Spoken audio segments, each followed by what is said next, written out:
नमस्कार प्रेक्षकांनो, तर आपण बघतोय थोडं तुझं थोडं माझंचा आजचा एपिसोड. तर इथे एपिसोडच्या सुरुवातीलाच सगळे ते इथे मानसीनं कसं काय ह्याला सांगितलं रणजितला असा विषय सुरू असतो गायत्रीचा आणि चर्चा सुरू असते. तेवढ्यात विनोद येऊन इथे सांगतो, मानसी नाही, या सगळ्यामध्ये आपले तेजस प्रभू आहेत, द ग्रेट तेजस प्रभू, त्यानेच सांगितले रणजितला हे सगळं करायला. आता हे सगळं ऐकल्यानंतर गायत्रीला इथे शंका येते की ह्या दोघांचं तर लग्न मोडलं आहे आणि नक्कीच काहीतरी ह्या दोघांच्या लग्नामध्ये लोचा झाला आहे आणि तेजस आणि रणजितची ओळख कशी काय किंवा मानसीची ओळख कशी काय हे सगळं शोधून काढायचं काम आता विनोदला दिलेलं आहे. आणि त्याला सांगते की लग्नात नेमकं काय घडलं होतं, लग्न का मोडलं हे तू शोधायला जा किंवा शोधून काढ असं तिथे सांगते.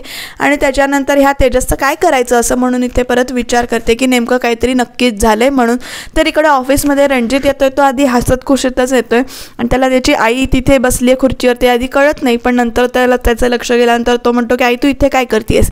तर आई म्हणते की नाही मी तुला घरी घेऊन जायला आली आहे. तर रणजित म्हणतो की मी घरी येणार नाही आहे, मी इथे खुश आहे, जे आज माझी भेट झाली मानसीची असं त्याला म्हणजे ते सांगतो. आईशी बोलत असतो, कशी झाली, काय झाली, कुणामुळे झाली ते सगळं. नंतर एका चांगल्या माणसाला मदत हवी होती ती केली आणि त्या चांगल्या माणसाने मला आमची भेट घडवून दिली, त्यामुळे मी आज खुशीत आहे. तर इथे ती पण म्हणते अरे कशी भेट झाली ते तरी सांग. तर तो इथे सांगायला तयार नसतो की पण मी येणार नाही, मी घरी येणार नाही, मी ऑफिसमध्ये व्यवस्थित आहे, खुश आहे असं म्हणून तो इथे सांगतो. आणि इकडे हिला वाटतं की आपण शोभाला पैसे दिले होते त्यामुळं हे सगळं झालेलं आहे आणि आता शोभाचं कौतुक करायचं तिच्या डोक्यात चालू असतं. तर हिला आठवतं की आपण सगळे कसे पैसे दिले होते, लाख रुपये दिलेत मोजले त्याच्यासाठी. पण ठीक आहे, स्वार्थी चांगल्या माणसांची वृत्ती नाही आहे, स्वार्थी वृत्ती याच्या पाठीमागे असं ती ते म्हणत असते. पण काही का असे ना, तुझ्या चेहऱ्यावर हास्य आलं ना, तू आनंदात आहेस ना, हे बरं झालं. तर इकडे ह्या तिघींना चालतच सुटले आहेत, अजून त्यांना खोली मिळाली नाही आहे किंवा घर मिळालं नाही आहे. इकडे मानसी आपल्या मैत्रिणीला फोन करून सांगते, तर तिकडे निधीसुद्धा आपल्या मैत्रिणीला फोन करते आणि ती म्हणते की इकडे पारगावात आम्हाला एवढ्याशा जागेला आम्ही हॉलचं भाडं घेतो आणि तुम्ही ते एवढ्याशा जागेसाठी कसलं भाडं घेताय भरपूर असं. आणि आई पण लगेच इमोशनल होतात, संपदा पण इमोशनल होतात आणि म्हणतात की बघताय ना काय वेळ आली आहे वगैरे. आणि तेवढ्यात एक माणूस येतो आणि असा गाडी लावतो त्यांच्यासमोर आणि त्याच्यानंतर हा इकडे तेजस प्रभू आलेला आहे. बरं, त्याच्या मित्राला हाक मारत सुग्या करत असा हाक मारत आलेला आहे आणि हा तुम्हाला माझा मित्र आहे, तो तुम्हाला मदत करणारा. बरं, त्याला आधी त्यानं काय सांगितलेलंच नाही आहे की कशासाठी मदत पाहिजे किंवा काय मदत पाहिजे. पण ही इकडे चिडती आणि म्हणते की तुम्हाला एकदा सांगितलेलं कळत नाही का, मदत नको आहे वगैरे. पण लगेच आई म्हणतात की अगं रस्त्यात आहोत आपण, ते निदान काय म्हणताय ते तरी ऐकून घे असं म्हणून आई तिला शांत करते. तर लगेच तेजस सांगायला लागतो की हा माझा मित्र आहे, तो तुम्हाला नक्की मदत करेल. आणि इकडे ह्याला पण नेमकं आता काय रिॲक्ट करावं कळत नाही, कारण त्याच्या घरात पण ऑलरेडी जागा नाही आहे आणि तरीसुद्धा ही म्हणजे घरात न्यायचं असं एकदम कसं नेणार हा प्रश्नच आहे ना. आणि तो नंतर हा काय बोलतोय कळत नाही आहे, त्यामुळं जरा थांब मी तुला येऊन बाजूला घेऊन सांगतो असं म्हणतो. आणि तेजस तिला सुयोग त्या मित्राला बाजूला घेतो आणि म्हणतो अरे आमच्या घरातली 3 आणि ही 3 कसं ॲडजस्ट होणार आहे. मग लगेच म्हणतो आग्रह करू नकोस, अरे ते 2च दिवस राहणार आहेत असं वगैरे. तर तो हे करत असतो, सांगायचा प्रयत्न करत असतो, पण हे खूपच असं नाटकी आणि खूपच हे दाखवलं इथे. पण असो, बघूया आपण पुढे काय होते ते. आता हा त्याला बाजूला घेतो आणि म्हणतं की अरे माझ्याकडे राहायला जागा नाही आणि कसं राहायचं वगैरे. आणि तेवढ्यात ही इथे मानसी येते आणि म्हणते की अहो तुम्ही कोणीच काही मदत करायची गरज नाही आहे, आमचं आम्ही बघून घेतो, तुम्ही आलात त्याबद्दल थँक्यू असं म्हणतो. आणि त्या तिघी चालायला लागतात आणि त्या तिघी पुढे निघून गेल्यानंतर इकडे तो मित्राला म्हणतो काय हे जरा तरी काहीतरी, अरे तू सांगायचं ना कसली मदत पाहिजे ती तुम्ही केली असती, आणि जा आता गाडीला किक मार आणि निघून जा, मी बघतो काय करायचे ते, तू तुझ्या घरी का नाही नेत असं तो तिला इथे विचारतो. मित्र सुयोग विचारतो ह्याला तेजस प्रभूला. तर बघू पुढे काय होते, त्या घरी नेतोय का नाही ते. आणि इकडे हिला एसीची हवा लागत नाही, शोभाला आपल्या एसीची हवा लागत नाही, ती झोपली आहे आणि एसी एवढा लावून 27वर ठेवून पण गरम होतं आहे. आणि तेवढ्यात ना तिला फोन येतो आणि इकडे ही फोन करत असते रणजितची आई की तिचं कौतुक करायला. पण हिला काय आता टेन्शन आलं आहे की आपण कसंच फोन उचलायचं आहे, कारण इकडे तर आपण पैसे घेतलेत लग्न लावण्यासाठी, पण आपण ते काम केलं आहे का, कारण मानसीनं तर सांगितलं की आता लग्न करायचं नाही आहे म्हणून. आणि आता ह्यांनी ॲडव्हान्सचे पैसे जर परत मागितले तर ही भीती तिला वाटते आणि त्यामुळे ना ती ते फोनच उचलत नाही. बघू फोनच उचलत नाही, राहू दे म्हणते आणि लक्ष देत नाही, ती फोन उचलतच नाही तिचा, कारण ॲडव्हान्सच्या पैशातनं एसी घेतला आहे, आता पैसे तर परत कसे देणार असं म्हणून ती ते विचार करते. आणि इकडे म्हणते अहो तुमचं कौतुक करायला मी फोन करत होते, तुम्ही फोन उचला, एवढ्या बिझी झाल्यात का या दोघांचे लग्न ठरवण्यात असं म्हणून इथे ती विचार करत असते.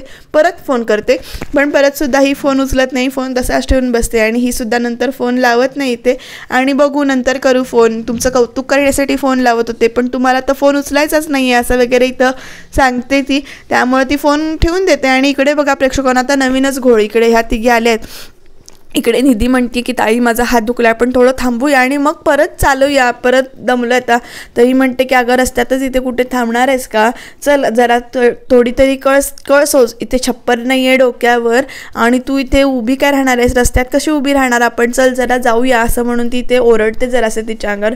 आणि इकडे ही तिघंजणं बसलेली आहेत टवाळी, तर त्यांचं लक्ष जातं यांच्याकडे. आणि नंतर लक्ष गेल्यानंतर आता मात्र पुढे काहीतरी मोठं घडणार, कारण ही तिघं अशी राऊंड मारायला गाडी घेऊन त्याच्या भोवतीनं आणि म्हणतायत की आम्ही मदत करू का तुम्हाला, म्हणजे छेड काढतायत ही तिघं जण ह्या तिघींची, जेणेकरून त्यांना त्रास होईल. तर मूर्तीला हात लावायचा प्रयत्न करतात, म्हणजे तुमचे हात दुखले असतील का तर आम्ही तुम्हाला नेतो. इकडे एक मात्र सौजन्य यांनी दाखवलं की त्या संपदा आईंना म्हणजेच आईंना म्हणतात की तुम्ही इथेच थांबा काकू, आम्ही या दोघींना फिरवून आणतो वगैरे असं खूप घाणेरड्या शब्दात ते बोलतात. आणि कसली परिस्थिती चालू आहे सध्या जे प्रकार घडतात ते पण खूप भयानक आहेत. आणि हे सगळं असं म्हणजे तो लगेच म्हणतो की तुझा देव काय करतो ते बघूया, म्हणजे देवाच्या देव समोर असताना, देव हातात असताना सुद्धा तू असं करतोयस. आणि लगेच हा म्हणतो की आता तुझा देव काय करतोय ते बघूया. आणि तो हात मूर्तीला लावायला जातो, तेवढ्या तिकडे आपल्या तेजसनं एंट्री घेतली आणि तो त्याचा हात असा धरतो. आता आपल्याला वाटतंय की मारामारी होणार आहे, भरपूर काहीतरी मारामारी होईल. वाराबिरा असा सुटलेला दाखवला एकदम, की असं वातावरण असं एकदम हे केलं की तो तेजस आल्यानंतर हात धरल्यानंतर देवानं आपलं अस्तित्व दाखवल्यासारखं वारा वगैरे सुटलाय. पण अशा गोष्टी दाखवण्यापेक्षा काहीतरी म्हणजे मदत करणं खरंच गरजेचं आहे. आणि इकडे हा असा हात धरतो, मारायला घेतो आणि त्याची ना गळ्यातली चेनच काढून घेतोय. ते मला पण 2 मिनटं कळलंच नाही की नेमका हा प्रकार काय चाललाय. तो चेन घेतो आणि पळतच सुटतो. आणि त्याच्या पाठनंही तिघं जण, म्हणजे ती सोन्याची चेन चांगली घसघशीत चेन आहे बरं का ती. आणि आता हिला पण करून म्हणजे नेमकं काय चाललंय ते कळतच नाही. तेजस पळतोय, त्याच्या पाठीमागे तिघं चोर पळतायत, तेजस पळतोय, पाठीमागे ती तिघं चोर पळतायत. असं इथे सीन दाखवलाय. तो गोलगोल फिरतोय, त्याच्या पाठीमागे तो पळतोय. अशी सगळी अशी मजा मस्ती चालू आहे त्यांची, मस्तीच आहे याची. तो खूपच पळवतोय, त्यांना स्वतः पण दमतोय असं इथे दाखवलंय. शिट्टी वाजवून परत बोलवून घेतो वगैरे. आणि खूप म्हणजे असं जरा टॉम अँड जेरी टाईप इथे दाखवलं त्यांनी इकडे, की कशी वेगळ्या पद्धतीनं त्यांना ह्यांना शिक्षा दिली. कारण बघूया आता पुढे काय होते ते नेमकं.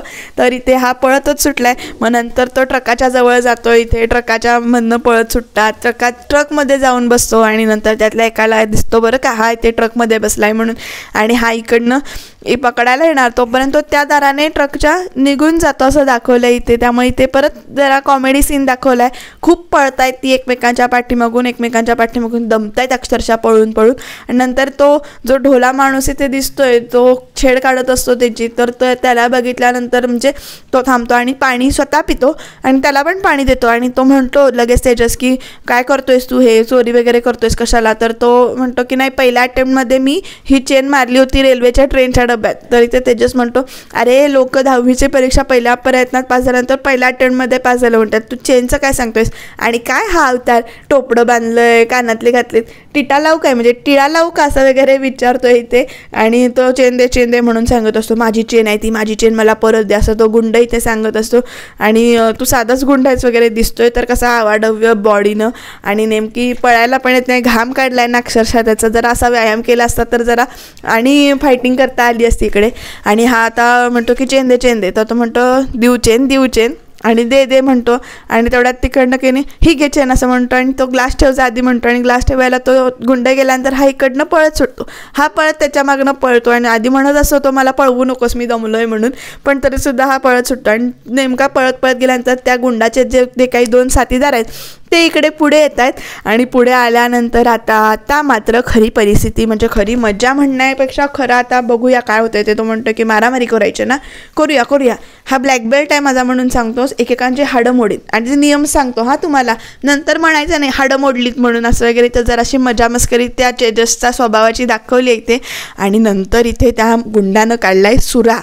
आणि हा म्हणतो तेजस, अरे किचनमधून तू काय घेऊन आलायस? तुझ्याकडे शस्त्र आहे, माझ्याकडे शस्त्र नाही, आपली मारामारी करायची ठरली होती ना, तर तू काय हे असं करतोयस? आणि तेवढ्या त्याचा हजरजबाबीपणा कसा बघा, अहो पोलीस ह्याच्याकडे सुरू आहे असं म्हणून तो तिकडे बघतात, तोपर्यंत हा पळत सुटतो आणि पळता पळता बिचारा इथे पडतो.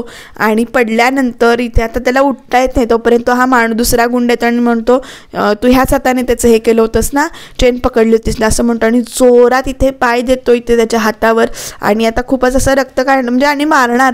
तेवढ्यात इकडे मानसी आली आणि म्हणते राष्ट्रहित करून ओरडून इथे ती काठी बांबू घेऊन येते आणि तो सरळ बांबू घेऊन धावत येते, त्यांच्या अंगावर टाकते बांबू, तिघांच्या अंगावर. आणि नंतर ही दोघं उठतात, त्या गेटला कडी लावतात आणि गुंड आतमध्ये आणि ही दोघं बाहेर असं दाखवलंय, पळत पळत जातात.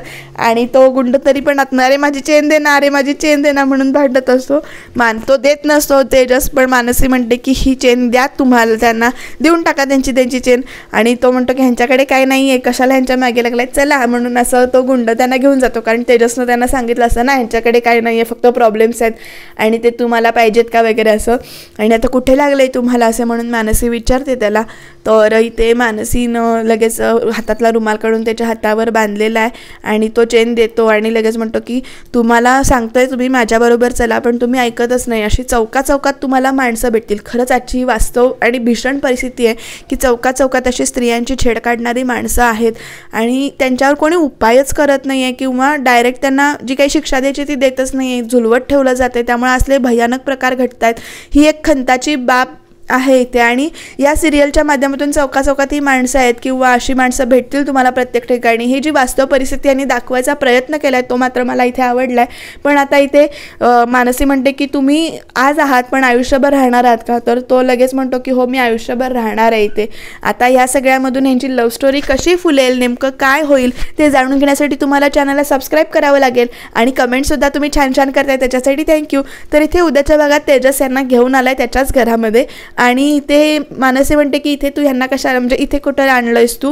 तर तेजस आधी म्हणत असतो की हे दुसऱ्यांचं घर आहे वगैरे, पण तो म्हणतो की अगं तिचं आई तेवढ्याच सांगतात म्हणजे मावशी सांगतात की हे त्याचंच घर आहे आणि बहुतेक इथे भाड्यानं वगैरे म्हणजे 4 टाईप वाड्यामध्ये देतात तसं काहीतरी असेल. आणि देवाची इच्छा आणि बाबांची इच्छा जी काही असेल त्याप्रमाणे वागायचं असं इथे मानसी म्हणते. तर आता इथून पुढे एक नवीन नाटक बघायला मिळेल. गायत्री नवीन काहीतरी करेल, तर त्याच्यासाठी तुम्ही चॅनलला सबस्क्राईब करा आणि सिरियल बघत राहा.